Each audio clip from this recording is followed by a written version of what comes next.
myself again. Good evening and welcome to NUFC Matters with me, Steve Wraith. Thursday night means it's Supermac and Gibbo who join me tonight as we look ahead to Newcastle United's game against West Ham. We talk about Willock and the imminent arrival at last, and take your questions on Newcastle United. Good evening, lads. Good evening, John. I'm welcome. Great to see you guys. And Willock on his way for the medical, Malcolm. By lad, it's took some doing this transfer. Yes, it has, hasn't it? Can I presume that he's not going to play Sunday? Or I think, John, it's before 12 o'clock Friday. I think as long as he's registered before noon on Friday, he's okay. Is that right? Correct. The deadline, guys, for him actually being involved in the match is 12. He's got to be registered by 12 o'clock Friday, which means he goes, which he can easily make time-wise because he's on his way up here now. He's just got to have a medical first thing in the morning, and then on he goes. I mean, my feeling, and Newcastle have said nothing, and that's understandable at this stage, is that the best you could expect would be from to come off the bench. He's only played 48 minutes of football pre-season with Arsenal. So, you know, he's even worse off in terms of getting mileage on the clock than Sam Maximum and Wilson and Shelby and the other guys. The greatest certainty is he would never make 90 minutes because of the lack of play he's had. The good thing is that, as I said last week, he wouldn't have to bed in at all because he knows every single player in the team because he played with them last season. But I mean, I think they would put him on the bench and bring him on just to get it. If Newcastle have a goal down in the second half and the fans might turn and suddenly Willock standing on the touchline to come on, the crowd's going to go crazy and they're going to be with Newcastle for a grandstand finish. So I think they may well use him, but he couldn't play 90 minutes, of course. No, Mal, I mean, look, it's a comment there already. Willock's agent must have squeezed Charnley dry. That, of course, was the issue, Mal. It was down to personal terms. The fee had been agreed, 25 million between the teams, but it appears that Joe Willock's dad was getting the best deal possible and led to believe he's probably the highest paid player at the club now. Is that fair, do you think? Yes, because he's the most expensive. And so if he's the most expensive, then yes, I think that he should be well remunerated. And if it works out that he's top, so be it. You know, when you think that the leap that we've had in transfer fees of late is quite incredible, and of course contracts go with it, and so it's not just the fee that's paid; it's the worth of the contract that has to be added on top of that, and so if he is the biggest fee player at Newcastle United, then he should have the biggest contract. I've always felt that. I guess, John, this really, I mean, you struggle to keep up with Newcastle United and what they're actually doing behind the scenes with contracts, etc. But there was a wage cap, wasn't there, John? Yeah, but yeah. The wage cap is actually trying to get you as cheap as you can and for as long as you can, I think. I mean, the interesting thing, and it's the interesting thing from my point of view, looking at it, is that in some ways, Ashley has gone against what he normally says, i.e. he doesn't want to spend as much as up to £25 million on one player. This is the exception because he's been persuaded as he was persuaded in the past, which is you buy somebody in their early 20s, you give them a long contract, and they double their money if you come on to sell them when they're about 26 or 27 coming into the peak. Now, he did it twice in the past. The only trouble is that the two people he did it with, it hasn't worked. The first one, he signed Joe Linton, was just short of his 23rd birthday. This guy's 21, as we know. Joe Linton was just short of his 23rd birthday when he signed for Newcastle.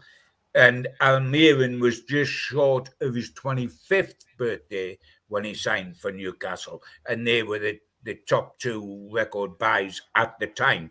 The only trouble is that Joe Linton's worth has not increased from his 40 million. It's more than halved.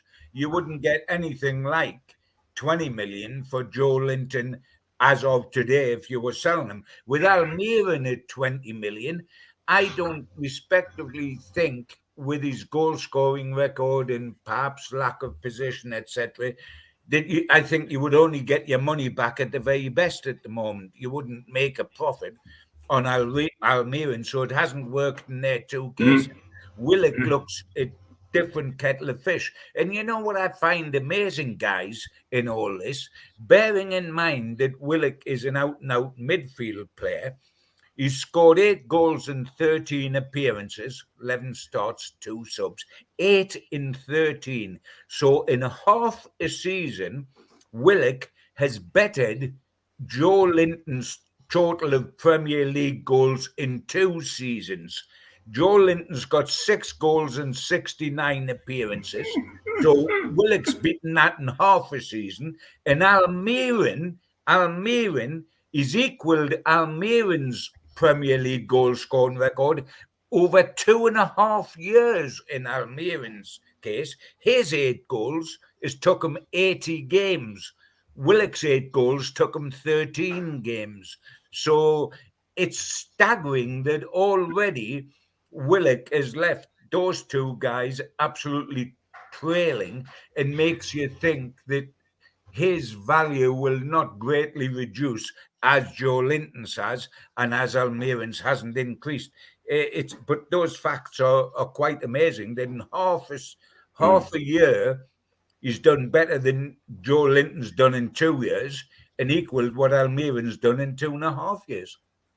Yeah, Mal, it's certainly interesting, isn't it, when you hear the amount that these players are getting paid at Newcastle. And I mean, Shelby's up there, round around the 70 grand mark, I think it is. It's a lot of money. So I guess Ashley's plan, with him knowing that he's going to be here for at least the start of this season, he'll still be hoping that there's a takeover of some description happening, I guess. But I guess he was just clearing the wages off, getting rid of the likes of Muto, etc., to give himself half a chance of bringing Willock in. Yeah. And it's Deadwood that's gone, and a real pair of fresh legs that's come in Willock, and he scores goals from midfield. Great, and that's how business should be done. And Newcastle should have been doing a lot more of that kind of business, because there has been over the past few years, there's been some right deadwood in the club, and sometimes you've got to take a bit of a financial hit when somebody is deadwood. But better that you do that and keep your squad really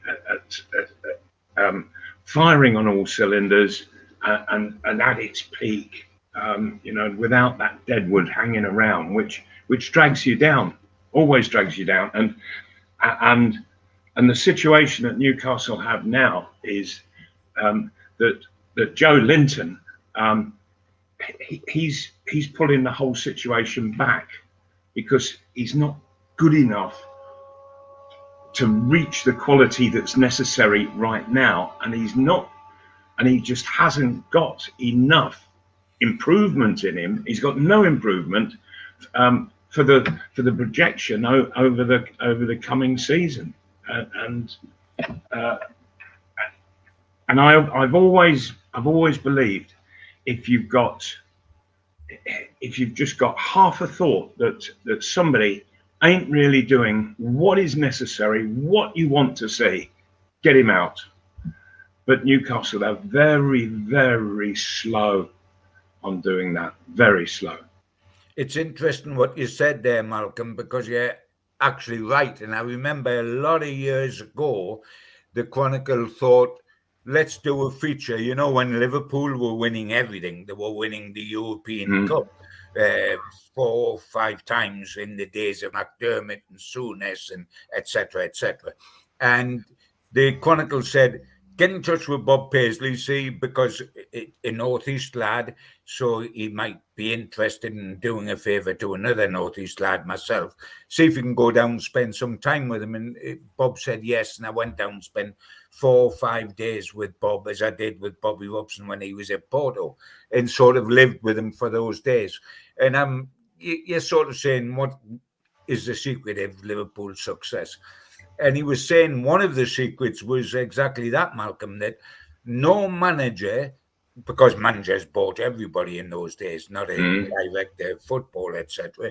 And he says no manager will never make a mistake in the transfer market. The best managers are the ones that make the least mistakes in the transfer market. And he said, you know, if I make a mistake, this is Bob Paisley, in the transfer market, I realize it quickly and I get the guy out so quick, fans have forgotten he was here in the first place. He says, and what a lot of managers do, they try to justify buying that player by putting him back in the side in the hope that he'll do well and he'll justify the thing. That just heightens, he says, the mistake you've made. The minute you realize you make a mistake, get the guy out. In the fans, within a very short space of time, he'll even forget that he was here in the first place. And I think that's good advice, Malcolm. Oh, absolutely. I couldn't agree more with what he said to you. I really couldn't. Because it not only weakens the team, but it stops progression from happening. It stops improvement because you're always being held back. A player who's not quite up to it, he's like an anchor, and he's just holding you back all the while. And it's interesting to hear that he would then get them out as quickly as possible, and that's absolutely the right way to do it. And there is nothing worse than having a manager who tries to turn the situation around, because what you're doing is actually just going backwards. And I feel that Newcastle United, pretty much from the start, we all knew that Joe Linton was not up to the level that he needed to be. He has shown no improvement whatsoever. I've said this before, but I will say it again, that I had been watching him quite carefully, and I was getting a bit horrified by the stats that I was working out in my head. And so one game, I watched him and counted over the whole 90 minutes how many times the ball went to him and what happened from there. For every 3 times the ball went to Joe Linton, he lost it twice. When you're playing in the Premiership, a team cannot afford to lose the ball with such regularity, because in the end, you're always just chasing the game, chasing the opposition, all because a fella's ability isn't good enough. And if I can see that, for heaven's sake, they've got to be seeing it on the bench at Newcastle, in the technical area, and them up in and those watching from up in the stand, and they have to take the hit and say, we've made a mistake, get him out. Otherwise, the whole thing just keeps getting dragged down by a bad player, and it doesn't matter what you do, you can't overcome it, other than perhaps you drop him. But here again, this is the mystery for me. of what's going on at Newcastle, Joe Linton is playing all of the time. He's constantly selected to start the match. And and and if I was in that dressing room and I'd look at the team sheet and I would just go, oh no, he's in again. And right from the start, I'm in the wrong frame of mind in preparation for the game that's about to take place. And so you have to do what's necessary. As Bob Paisley had explained to you, John, you have to do what's necessary, not just for the team, but all of the individual players that make up that team. All the guys in the rest of the squad, because somebody is sat there looking at Joe Linton and saying, well, the manager reckons he's better than me. Is he kidding? You know, and that bad feeling, it's spreading around the dressing room, spreading around the training ground, and it's negative. And the reason why Bob Paisley got him out was because he just kept everything positive, totally positive, no negativities at all, and that's the right way to go. And Newcastle, they're holding on to their negativity.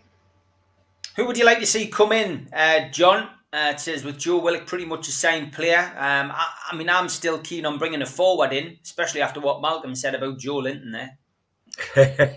Yeah, it's a good point. First and foremost, one of the things that has delighted me with the Willock deal is that it's a permanent deal. It's delighted me because it means we've got the guy not just for 6 months like last time, or even for a year, one season, but we've got him for good. He's on a 6-year contract, as you know, which is the current thing Newcastle do. They give a 6-year contract to Murphy, didn't they?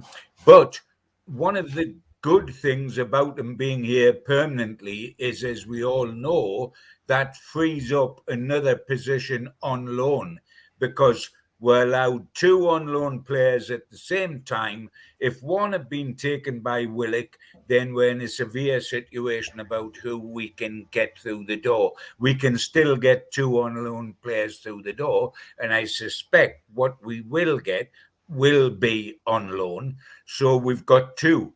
Now, I know from what Bruce wants, and I can see it, that he wants an aggressive, all-purpose midfielder who can get around the park, unlike, say, Shelby, who can't get round the park. They can get round the park, be aggressive, rattle a few cages, make things happen.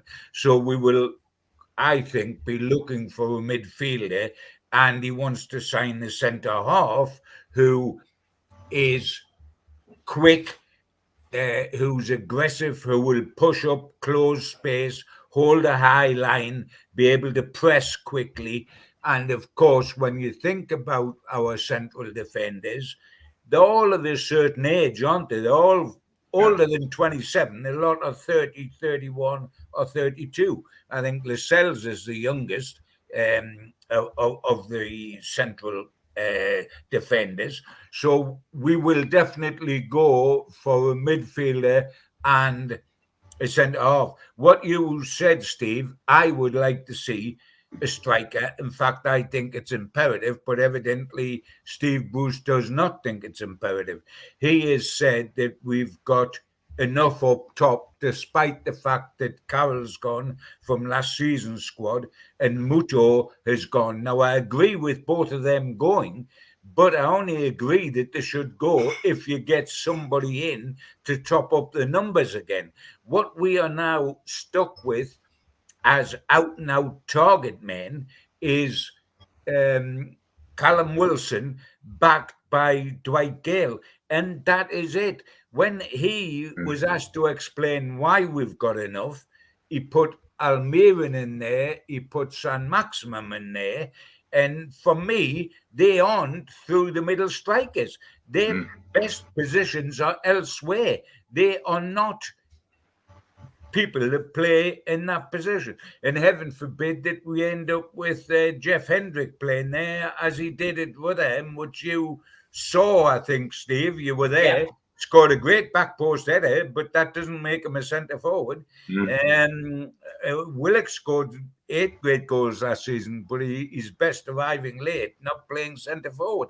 And I think we could get caught out badly up top this season because of a lack of depth, because we know, and it's a sad fact, we know that Callum Wilson will not play all 38 Premier League games this season because he's too injury prone. He will not play all 38. For that matter, San Maximum won't play all 38 because they're injury prone. At some stage, they will get an injury. Now, when, hopefully not a long one, but it has been that way in the past.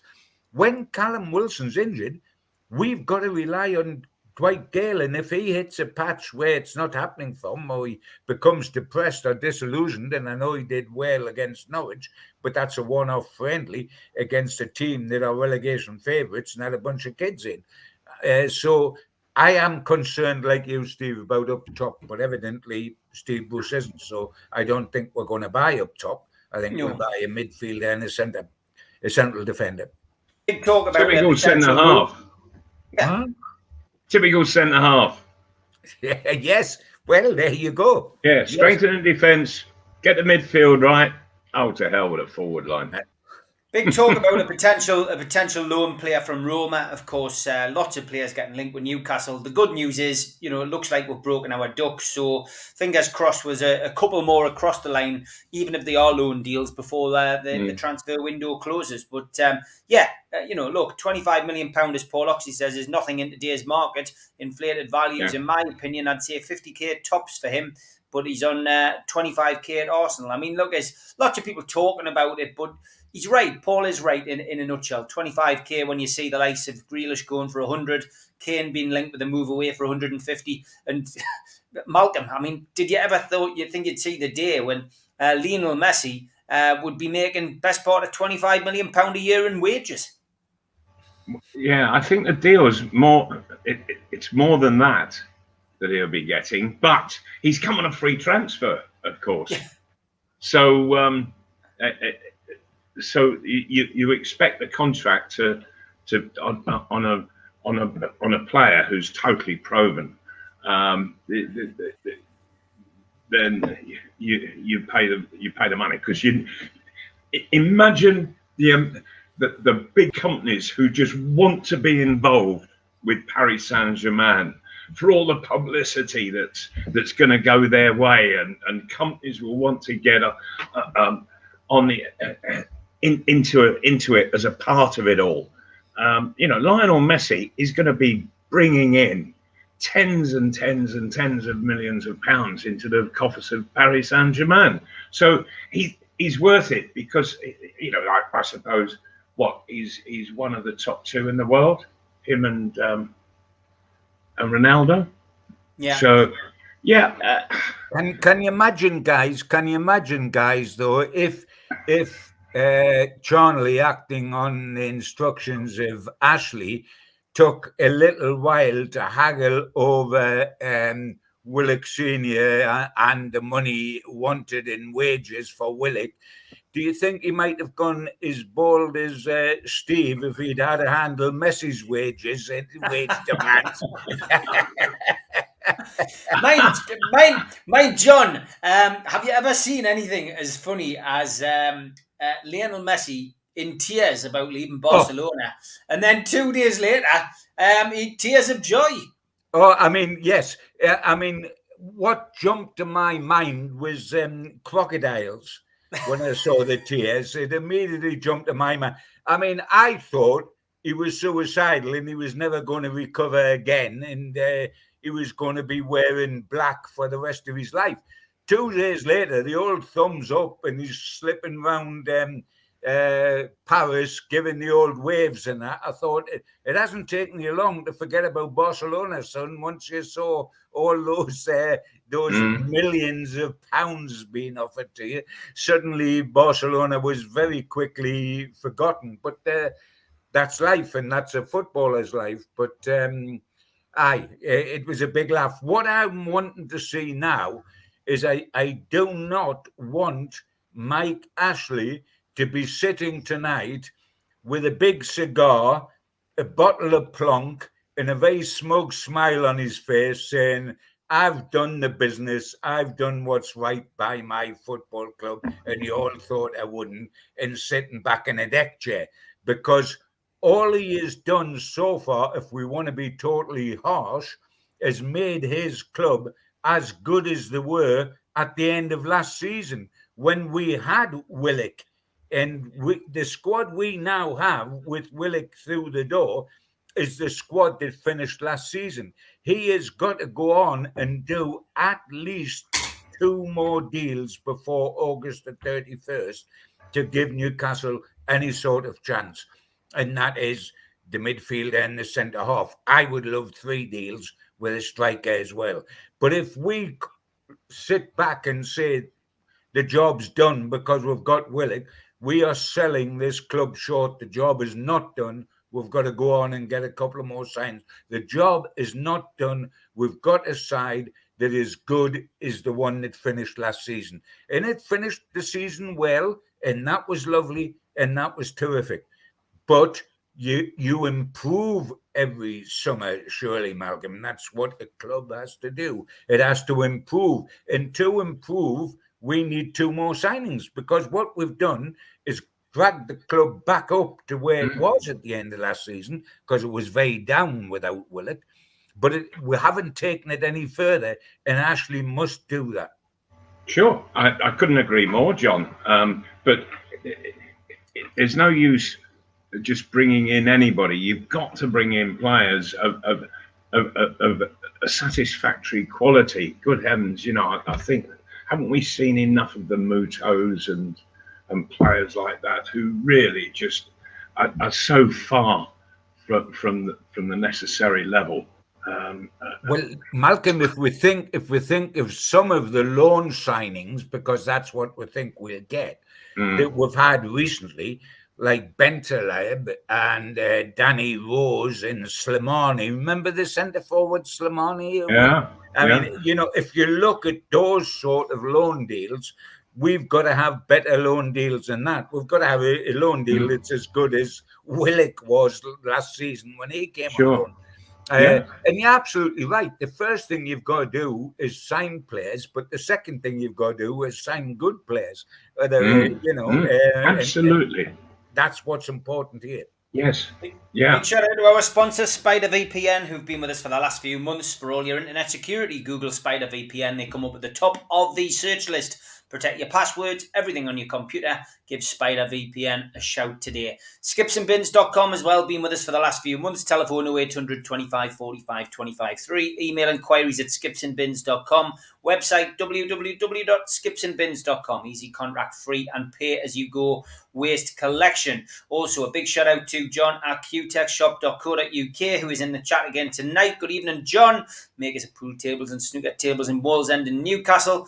And of course to John at Jab, who's got a new line on its way. Big shout out to John, who does all of our flyers. Also, a couple of main sponsors who've joined us for this month. Darren Baldwin Funerals. Find them 304 Old Durham Road, Gateshead, NE8 4BQ. Telephone 0191 478 273, or email Darren at darrenbaldwinfunerals.co.uk. The website as well, www.darrenbaldwinfunerals.co.uk. And also to L&G, the family funeral directors, 0191 389 7245. Just a shout out for the dog and parrot as well. It was great to be back there last weekend with Malcolm. And Joe Allen and Malcolm will be there from 12:30 this Sunday doing a quick talk in pre-match. So get yourself along to the Dog and Parrot. And there's still time to get tickets for me and Malcolm next week at the Farmhouse Kitchen in Gateshead. Only about 10 tickets left for that, so it's going to be a cracking night. And if you want to go along to that, it's £10 a ticket at the Farmhouse Kitchen in Gateshead. Give them a shout direct. Before I get into any more of the lads' questions, we do have a friend of the show, Dodo Bird, Malcolm and John, who every now and then likes to drop us an email. And we've had a brilliant email off him today. I'll forgive us for taking a couple of minutes out of the show to read it. He's decided to send in a couple of his most embarrassing stories. This one, he says, he was educated at Hayden Bridge Technical School many years ago and enjoyed and participated in rugby, football and cricket to a reasonable standard. I found myself as a regular first team player in all of them. Come the end of school year, sports week was an occasion everyone looked forward to, whether they were sporty or not. Fellow students were allowed to invite their friends and relations with the bonus of not having to wear school uniform and chance to really let their hair down. My all-round sporting status made me quite popular, and with no one less than the deputy head girl, Melanie Hindmarsh. She was popular with everybody, including the boys, and a really sweet girl, not too dissimilar to Holly Willoughby. That week, team sheets were being put up and starting times for games displayed in the public part of the school. As I was checking this out myself, Melanie came to have a look and said, "Hello, Dodo Bird. Have you been picked for the cricket match against Hexham Grammar then?" Just checking now, Melanie, who saw my name before I did, and to my surprise, she said, yes, you're there, look. She even clapped her hands and started to jump up and down. Didn't know you liked cricket, Melanie.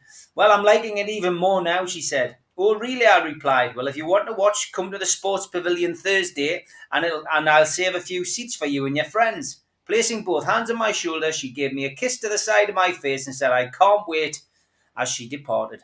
This was totally unexpected and a bit confusing as I thought she was seeing Jason Smithy, who I could see was also on the same team sheet as opening batsman. Well, this was my chance and was looking forward to seeing her there also. On the day, I was already padded up and ready to bat at number 5, while Melanie arrived with her long blonde hair in a brown suede jacket and short matching skirt. She looked stunning and introduced her friends to me. I guided them to their seats, thanked them for coming to support me. On another one out, and now it's me, and a real chance to impress. I warmed up Botham style as Melanie wished me luck and took my place at the crease. Jason Smithy was still there on 23. I bedded myself in with a couple of singles when my chance came. A short ball had me swinging to clear the boundary for 6 runs, but as I twisted, it only caused my protective box to dislodge. Smithy called for 2 runs, but as I moved forward, the box worked its way down my trouser legs for all to see. It got trapped between knee and pad, and it rendered me almost immobile and reduced me to a painful, embarrassing hop, skip and a jump. I could hear everyone laughing, but if I could make it without getting run out, it would give me time to readjust. Inexplicably, Smithy called for another run and was halfway down the wicket before I'd even started. No, I screamed at him, get back, but it was too late and I was out. Total humiliation was my fate. A good night, Vienna, to any chance of romance with the lovely Melanie, who seemed to disappear pretty quickly. Many say that Jason Smithy did this on purpose to get back with Melanie, but I don't like to think like that. Perhaps I just simply have a problem with trousers. Objects getting trapped in them or even coming apart at the seams. Ask Malcolm MacDonald and John Gibson. They will tell you. Poor me. Well, he's still having a go about these trousers at Malcolm's shop. That's right. That's what we initially talked about. If you remember, he bought his trousers at Malcolm's shop, and they disintegrated before he got over the Tyne Bridge, I believe.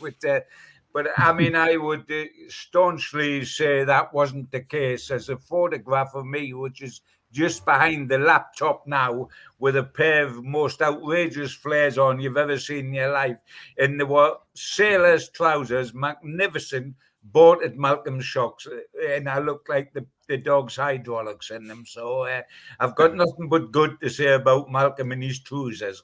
I mean, no apologies. Don't you worry, John. They'll be coming back into fashion fairly soon. Hey, I've got them upstairs, pal. Everything comes back into fashion.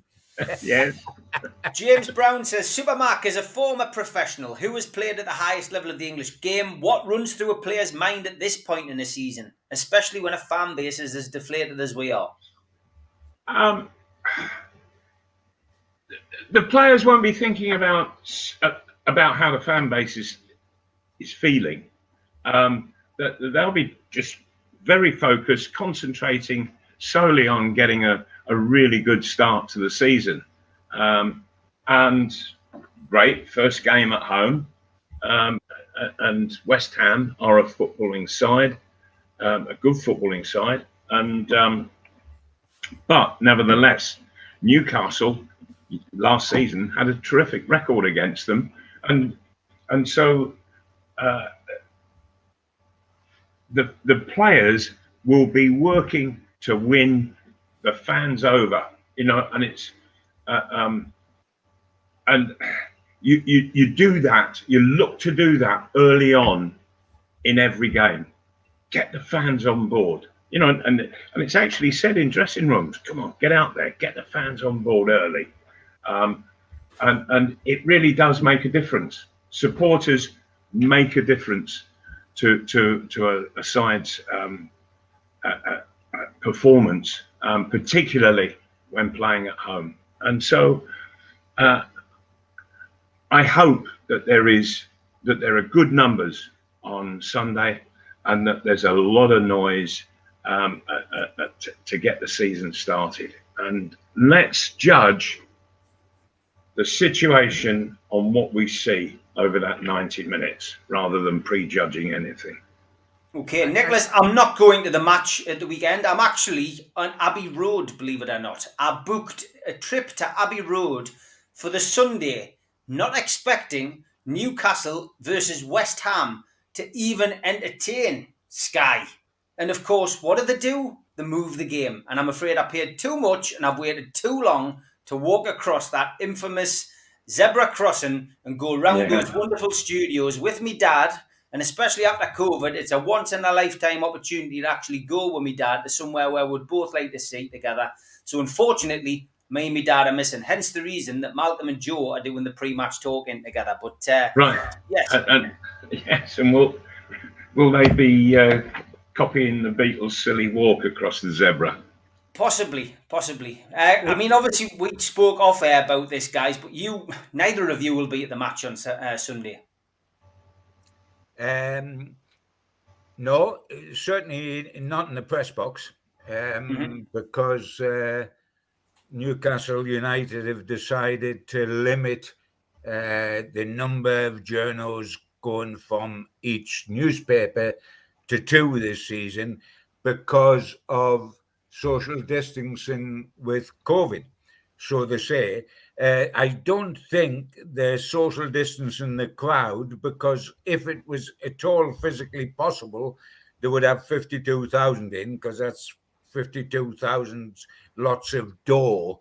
But evidently the press box, presumably they don't mind if the crowd die, but they don't want the press to die because they're social distancing, so they won't get COVID. Fingers crossed saying that, John, haven't you? And that's happening for the whole of the season. So that's a nice welcome back after a year and a half of. But by the way, they don't mind, we're told, if we pay to go in the crowd and sit jowl to jowl with supporters, as long as the money is forthcoming. So I think it'll be television in some cases, and relying on friends and sitting elsewhere in the ground on other occasions. But I'm not going to be allowed to have a look at my beloved press box, which I've spent the last 55 years, certainly pre-COVID, inside. I'm not going to be allowed to see that indefinitely in the future. So all I can say is bring on the takeover. If I was a cynical kind of chap, I would say that there's evil spirits at work. Yeah, as Mike Ashley would probably say. It suits the narrative of this moment in time. Less people in the press box equals less pressure.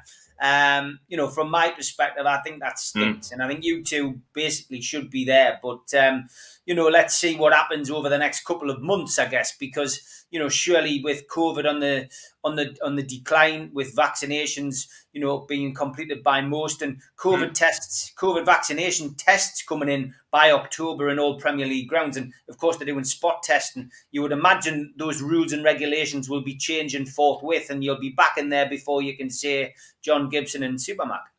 Well, the interesting thing is that, in heaven forbid this happens, but if Newcastle started rather badly this season and having the crowd back in, they turned on the esteemed manager, there may be a total reversal of roles, and they will have the social distancing in the crowd to get rid of all the people that's having to go at Steve Bruce, and might fill the press box with people to make excuses for what is happening behind the scenes. So the whole thing might be turned on its head. They're desperate to get a full crowd in. It could actually boomerang on them if things aren't going too well. But I don't pray for that. I pray, because this is my club that I've supported from the cradle to the grave. And I always want Newcastle United to do well.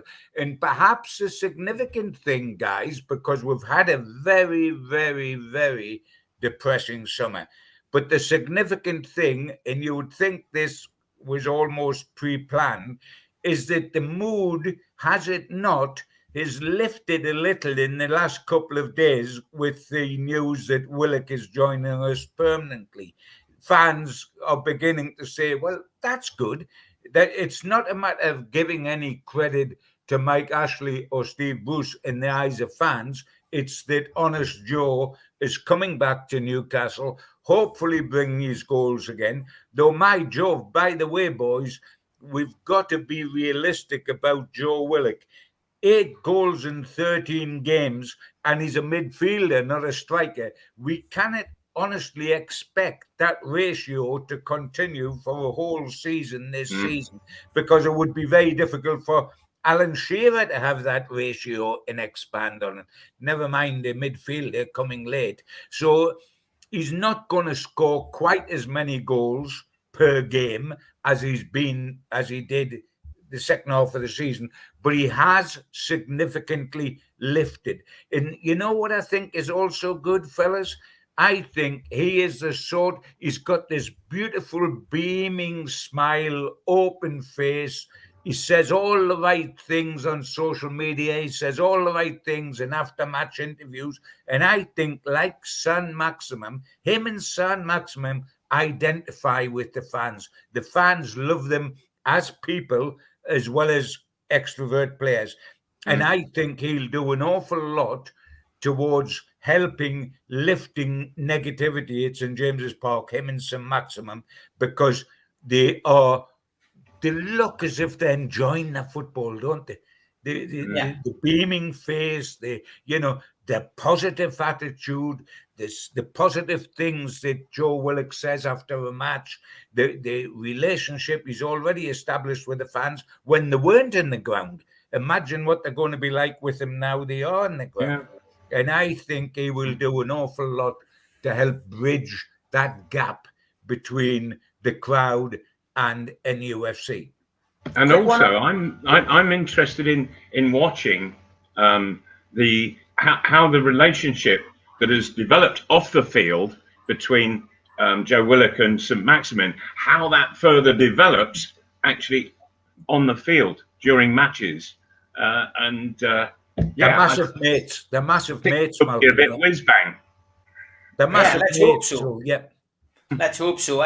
Just a quick one on Adam Armstrong, Malcolm, from your perspective. I mean, he's gotten a long way around to get there, but he's finally a Premier League player. How do you think he's going to do? I think he'll score goals. He's not going to find it as easy, that's for sure. But nevertheless,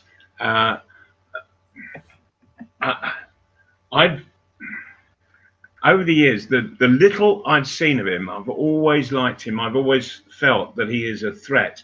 But I I shall never forget that one time that Newcastle, they actually put him in the first team and played him in midfield. Do you remember that, John? Yeah, they did. Yes, they did. Yeah, They played him absolutely. in midfield, and I thought, oh, you idiots! You know, the lad is just an out-and-out goal scorer, terrific at it.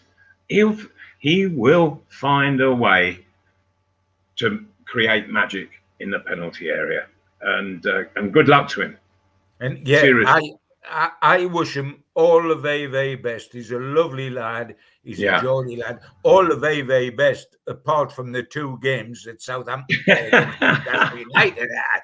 And then I wish that he hits the corner flag regularly during that hour and a half. But he's gone to quite a good club, I feel, for developing the younger player without the pressure of a top 6 club.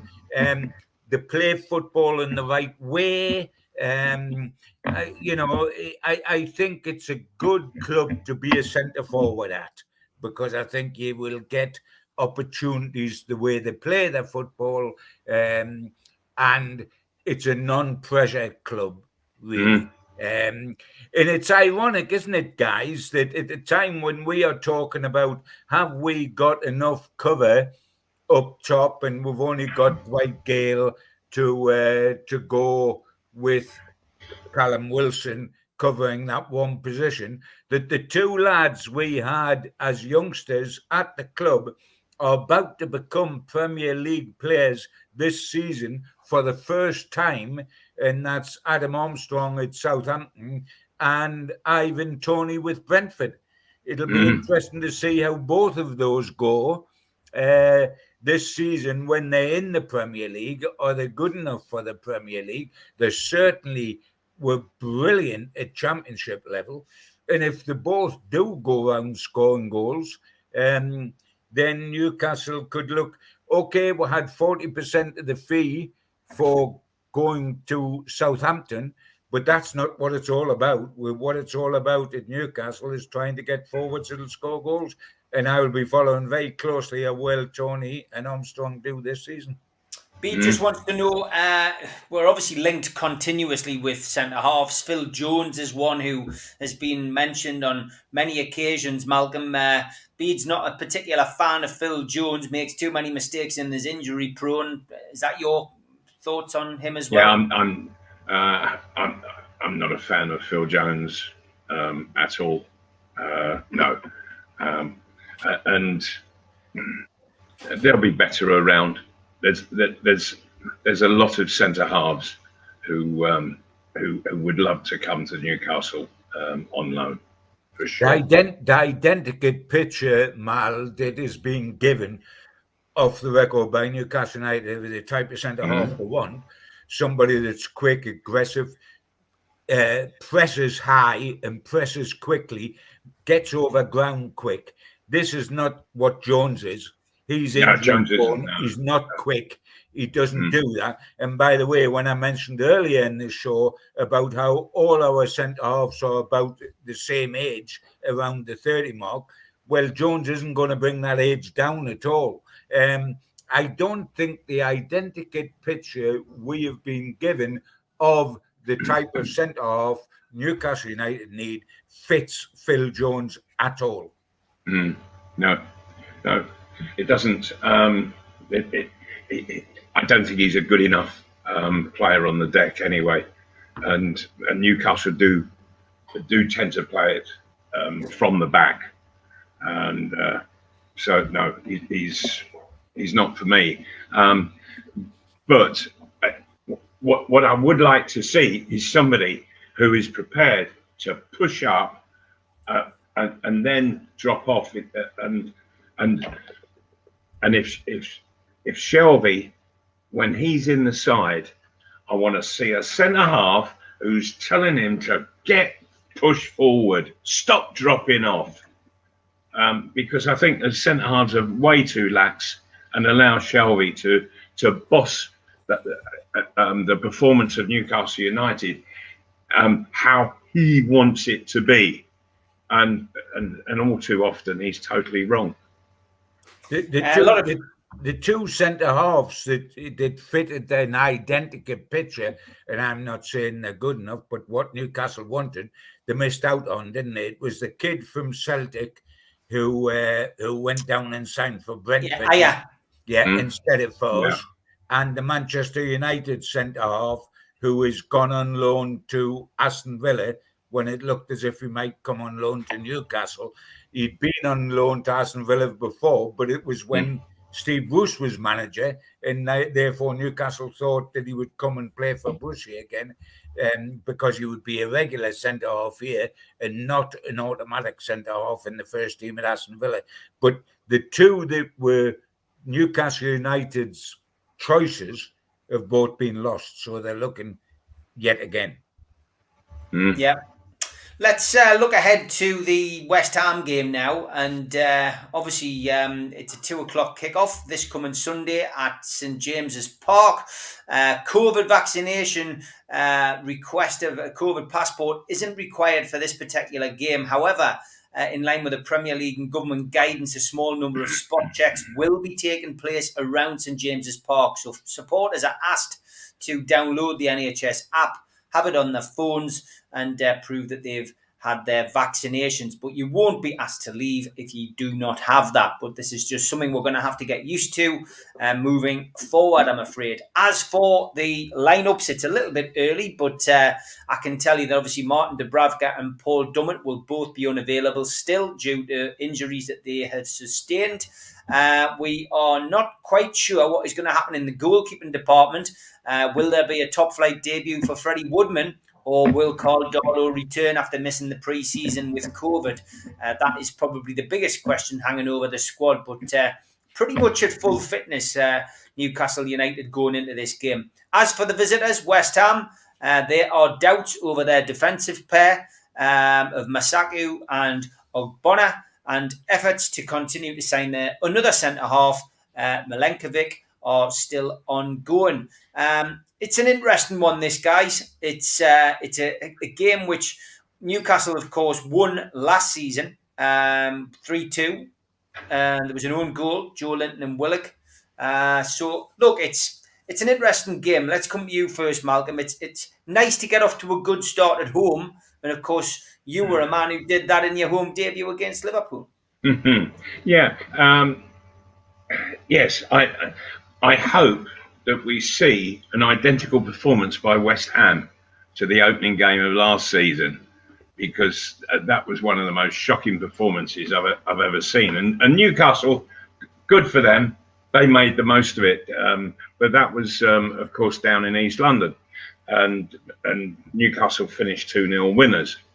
The remarkable thing is the recovery that West Ham made and how quickly they improved and up the table they went. And some of their football, I thought, where on earth's that coming from, considering what I saw in that opening game? So what to expect from them? I think that David Moyes will be, he will have been making his feelings well known about what he thought of that performance a year ago, and he'll have warned them that that he's not going to tolerate anything like that at all, and he'll have them well wound up. And of course, their final finish last season was quite phenomenal, and if that doesn't give them huge confidence, then what on earth is going to? We know that they're going to that they are a real footballing side, and they look to outbeat you by skill. I would like to think that the likes of St Maximin, he can play a powerful part and work a bit of magic and get some supply into the front guys. But if West Ham, if they are playing the kind of football that I saw in the latter part of last season, they're going to be a very, very difficult team to beat. That's for sure. John, Martin Atkinson is the referee for this weekend. We've got VAR, of course. Seems a while since we've spoken about VAR on this, because the European Championships were virtually VAR free at times. But yeah, Peter Banks is in charge of VAR. John, it's always good, isn't it, to be back in first game of the season. Usually the ground full, usually full of black and white tops, usually people full of optimism. But under Mike Ashley, those days have been few and far between. And now we're going into a ground, essentially at the weekend. It's a live TV game. Newcastle United season tickets haven't sold out. The tickets haven't sold out for this game. What are you expecting from the game itself and from the atmosphere in the ground, I guess, because people are back, fans are back? Yeah, I think first and foremost, Steve, at the beginning of the game, the fans will be so pleased, I think, to be in the ground, first and foremost, for a competitive game as opposed to a friendly. Haven't been there for ages. We've signed Willock. There's a bit more optimism. They're crying out for the football fix, which hasn't been had. It's not the same watching football in front of the television screen. They're suddenly there again, and I think they will be very much part of the Newcastle situation. What is baffling for me is what we're going to see from Newcastle, and I'm talking in terms of the team sheet here, guys. I mean, I believe, for example, that we will start with Woodman for certain and not Caldolo. Caldolo hasn't played a game at all. Woodman is... We've talked about Woodman's pedigree for years. He's gone through every England level. He's won a European Championship with England at age level. He's won a World Cup with England at age level. He's played 90-odd Championship games for Swansea over 2 seasons. You know, I mean, he has got a lot of experience, albeit not at Premier League level, but a lot of first team experience. And you're going to kill that kid if you don't start him on Sunday, because you've stopped him going to Bournemouth. You've brought him here. He played the full 90 minutes, which I think was significant against Norwich when he'd been playing a half each with Gillespie in the build-up. I think it's his position on Sunday. But while, as you rightly said, Steve, outside of Dubravka and Dummett, we've got everybody fit, they're not match fit. They're fit, but not match fit. San Maximum, Wilson, Shelby, Almiron, Manquillo, none of them, all of them have missed preseason games. They have not played every preseason game. They have not got enough petrol in the tank. Willock, if he signs by 5 o'clock tomorrow, is at 12 o'clock tomorrow, which I think he will, and therefore will be able to play. As we said at the top of the programme, I think he'll only be able to play X number of minutes because he's only played 48 minutes this pre-season, and he'll not play the 90 minutes. You would start with San Maximum, but would he last 90 minutes? You would start perhaps with Wilson, but how rusty is he? Shelby's played a game and a half. Almiron came back late from Copa America. He's always fit because he's a Duracell bunny in terms of running about. But how sharp is he? Manquillo has hardly played. So it's going to be interesting. All those players we've mentioned probably haven't got 90 minutes in them. So do you start with them and then bring them off? Or do you hold them and then put them on? What confuses the picture for me so much more is we don't know what the team sheet's going to be before the kickoff. Who's going to start and who's going to be on the bench? It's going to be interesting. West Ham, we did the double over them last season. How on earth did we manage to do that when you think of their record? We beat them 2-0 down there and we beat them 3-2 up here. Yet, having not given us, we won the points, let's be fair to Newcastle, but having sacrificed 6 points against Newcastle, the West Ham still finished 20 points ahead of Newcastle when they were in 6th place. Can you believe that? There were 20 points ahead of Newcastle, having given Newcastle 6 points. So there was a whacking contradiction in West Ham last season. Mm. They were good. There's absolutely no question about that. They haven't got Lingard now, and I'm very grateful for that. They've held on to Declan Rice, and my Jove, didn't he have a great Euros? And Antonio can put himself about up front a little bit. It's going to be difficult. So if I was making a prediction, and you always ask Steve for us to do that, my heart would say 2-1 to Newcastle, and my head would probably say a 1-1 draw. I can't contemplate a first day defeat because I don't want to do that. But any result is quite possible. I would like to think we're going to win 2-1.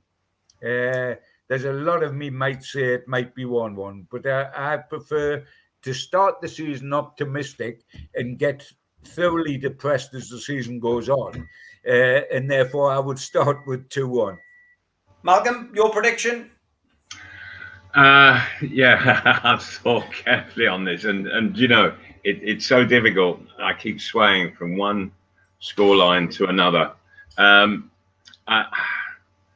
I just have a feeling that we might see some goals, and so I'm going to take Newcastle 3-2.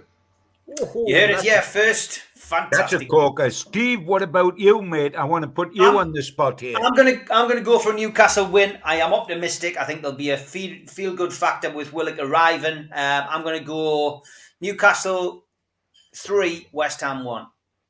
Dear me, we've turned from being utterly depressed 1 week ago. We're now marching on Poland. It's amazing what a week will do, isn't it?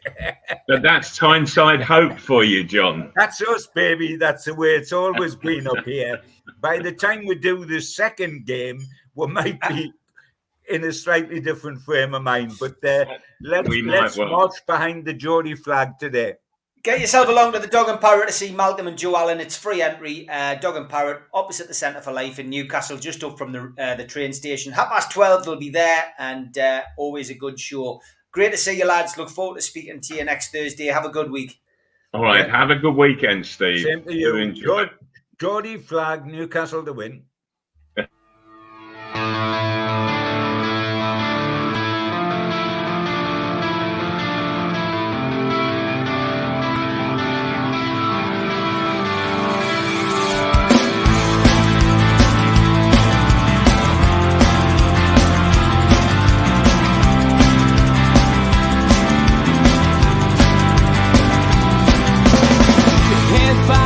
Critics attack. It feels like I've been talking to myself.